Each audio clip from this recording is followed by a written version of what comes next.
Yan na naman tita, guys. Ito po, gusto kong kumain.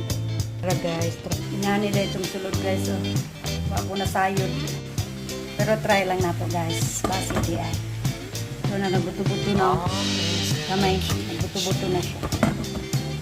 Naimot ko guys, inani man dahil tsura guys, sulod o. Naka, ano na pala. Naka-mix na o, kuhan ba? Powder cheese. Yan guys, nagbuto-buto na siya. Maluto pa dyan ay, maluto na siya, diba? Gabuto-buto na guys, gabuto-buto na dyan siya. Ayan na guys, luto na siya. Oh my God. Oh, life moves slow. Naara.